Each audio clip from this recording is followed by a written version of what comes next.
आपकी अदालत मध्ये काँग्रेस लीडर सचिन पायलटवर आरोप आहे की तुम्ही तुमच्या मित्रांची साथ नाही दिली. सचिन, एक फोटो मी तुम्हाला दाखवू इच्छितो.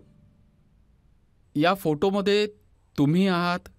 काँग्रेस पार्टीमध्ये एकेकाळी तुमचे जवळचे मित्र ते सगळे आहेत.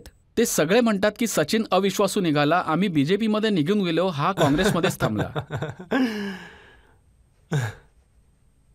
RPN सिंग, मिलिंद देवडा, ज्योतराज सिंधिया विखुरले सगळे एकाएकी. विश्वास सर पार्टीशी आहे ना, तर ते तर निभावलं आहे ना. आता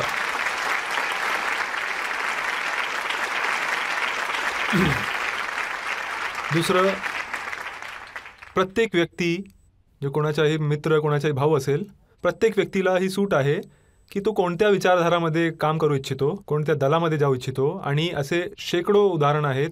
कोणी पार्टी सोडून गेले, कोणी जॉईन केली. हा व्यक्तिगत निर्णय असतो आणि वेळ सांगेन कोणाचा कोणता निर्णय चूक होता बरोबर होता. कारण अंतिम जो जज आहे, अंतिम यामध्ये जे जज आहेत ती जनता आहे. पब्लिक हा निर्णय घेईल की तुमचा निर्णय योग्य होता की अयोग्य होता, पहिली गोष्ट. दुसरी गोष्ट, माझी तुमच्याशी ही असहमती आहे रजतजी. तुम्ही या 3, 4, 5 लोकांची नावं दाखवून मला जे म्हणालात की हे सगळे वेगवेगळ्या काँग्रेस पार्टी सोडून गेले, प्रश्न मला विचारला. पण जेव्हा कपिल सिब्बलजी, गुलाम नबी आझादजी, कॅप्टन अमरिंदर सिंगजी पार्टी सोडून गेले होते, तेव्हा तुम्ही वृद्ध नेत्यांना विचारलं होतं की का ते काँग्रेस पार्टी सोडून गेले? हे गुलाम नबी आझादना आपकी अदालतमध्ये बोलवलं होतं. इथेच बसले होते जिथे तुम्ही बसलात. आणि मी त्यांना विचारलं होतं. त्यांनी सांगितलं मी यासाठी पार्टी सोडली कारण मला सांगितलं गेलं होतं की 24 तास मोदींना शिव्या घालायच्या. हे बघा, जी व्यक्ती पार्टी सोडून गेली तो त्याचा मुद्दा मांडण्यासाठी काही ना काही बोलतीलच, पहिली गोष्ट. हीच गोष्ट मिलिंद देवरांनी पण आम्हाला सांगितली. असं म्हटलं जातं की प्रत्येक गोष्टीवर मोदींना शिव्या द्या. मिलिंद देवरा हे देखील म्हणाले की जर मोदीजी म्हणाले की काँग्रेस पार्टी चांगली आहे तरी सुद्धा शिव्या द्या. नाही, मी म्हणालो ना, जो व्यक्ती जो निर्णय घेतो त्याला जस्टिफाय करायला स्वतःचा मुद्दा मांडतो. पण मी या गोष्टीशी अजिबात सहमत नाही आहे. आम्हाला कधी काही सांगितलं जातं, पण विपक्षात राहून एका विधायकाने टीका केली जावी.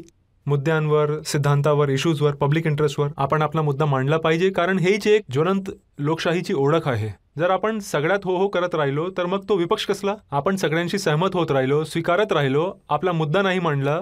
आणि या देशामध्ये नेहमी 2 मत असायलाच हवी.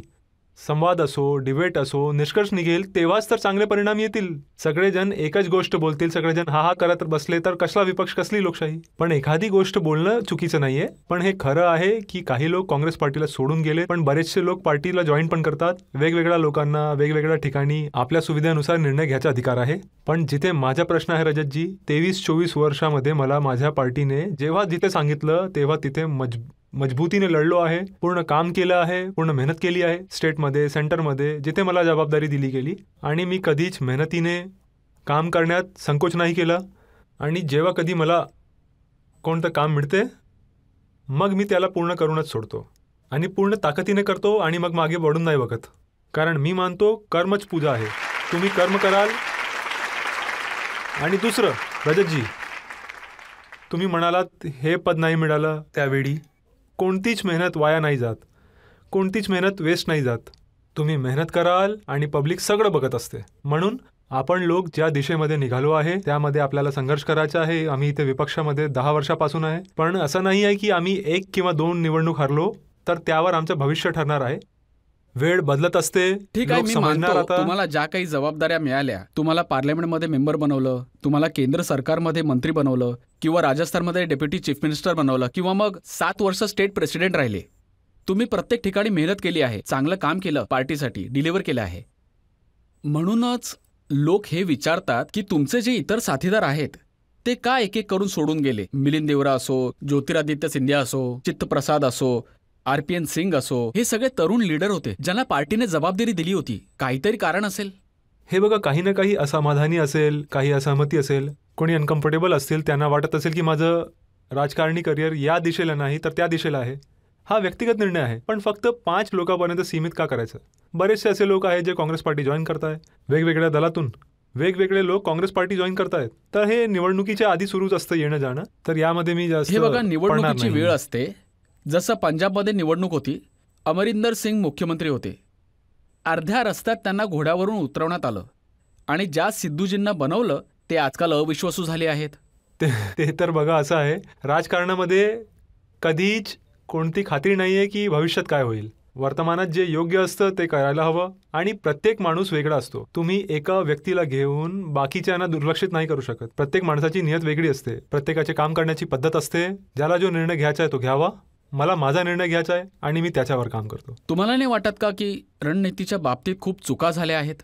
आता मध्य प्रदेशच्या निवडणुकीसाठी सगळेजण कमलनाथजींना ब्लेम करत आहेत. त्यांनी सगळं कॅम्पेन चालवलं, स्वतःच्या मनाने कॅम्पेन केलं, कोणाचाही ऐकलं नाही, ह्यामुळे पराभव झाला. हे बघा, पराभवाचे बरेच कारण आहेत, त्यावर चर्चा आपली झाली आहे. पण मी नाही म्हणत की कोणी एक व्यक्ती निवडणूक हरवू शकतो किंवा जिंकू शकतो. इतकी मोठी पार्टी आहे, इतके सारे नेता आहेत, सामूहिक नेतृत्व होतं, मिळून लढतो आम्ही. जर जिंकलो तर सगळे जिंकतात, हरलो तर सगळे हरतात.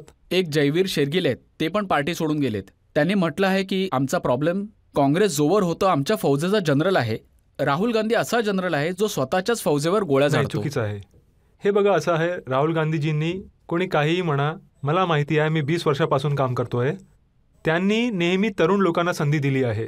आणि ज्या लोकांची तुम्ही चर्चा करताय ते तर चर्चित चेहरे आहेत. असे बरेचसे तरुण आहेत या देशामध्ये, कोणी महापौर आहे, कोणी पार्षद आहे, कोणी सरपंच आहे, कोणी विधायक आहे, ज्यांना तुम्ही ओळखत नाही. त्या लोकांना पुढे येण्याची संधी दिली. युथ काँग्रेसमध्ये निवडणुकी केल्या आणि ज्यांची पृष्ठभूमी राजनीतिक नाही आहेत त्यांनाही पुढे येण्याची संधी मिळाली. कारण आज आम्ही विपक्षमध्ये आहोत, आज आम्ही निवडणूक जिंकलो नाही. खूप सोपं आहे सगळे आरोप लावणं, पण तीही वेळ होती जेव्हा काँग्रेस सरकारमध्ये होती, जे ते करायचे लोकांना आवडायचे ते सगळं. तर असं वेळेनुसार माणसाने नाही बदललं पाहिजे. घटना बदलू शकतात, आपण आपल्या मार्गावर असायला हवं. काही मनामध्ये असेल तर स्पष्टपणे सांगून टाकावं की बाबा माझं इथं मन नाही लागत, मला तिकडे जास्त चांगली संधी मिळतं, तर स्पष्टपणे बोलायला हवं. पण आपल्या नेत्याला शिव्या देऊन जाणं, मी याला चुकीचं समजतो.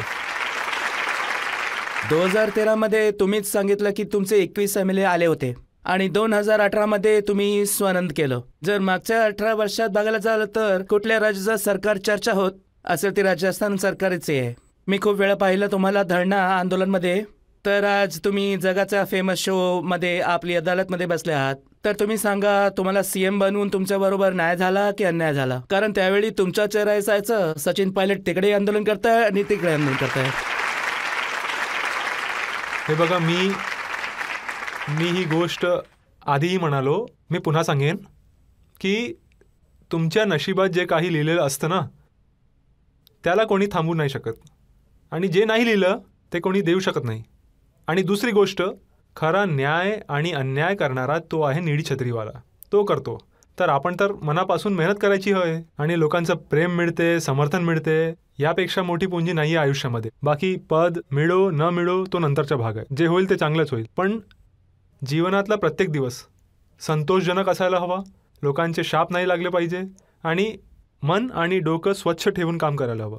तुम्ही एवढं करत तर आयुष्य सुंदर आहे. बाकी तर, आणि तुम्ही म्हणताय पद, असे कितीतरी लोक आहेत मोठमोठ्या पदावर बसले आहेत, कोणी नाही विचारत कोणाला, नाव लक्षात नाही राहत. तर निदान कमीत कमी देवाची कृपा आहे की सगळीकडे जेव्हा जातो मी, लोकांचे आशीर्वाद मिळतो, स्नेह मिळतो, आपलेपण मिळतो आणि हे खूप ऊर्जा देते राजकारणी कार्यकर्त्याला काम करताना. मेहनत तुम्ही केली होती, फळ दुसराच घेऊन गेला असं नाहीये बाबा. सगळ्यांनी मिळून मेहनत केली होती आणि होऊ शकत की याहून मोठं फळ घ्यायला बसलं असेल कोणी आमच्यासाठी. ठीक आहे. तुम्ही सर, आपल्या इंटरनेटवरती एक व्हिडिओ आहे ज्यामध्ये तुम्ही 51 मीटरचा लांब फेटा फक्त 2 मिनिटांमध्ये बांधला होता. तर मला असं वाटतं की तुम्ही इथे परत एकदा करून दाखवावं. Please sir.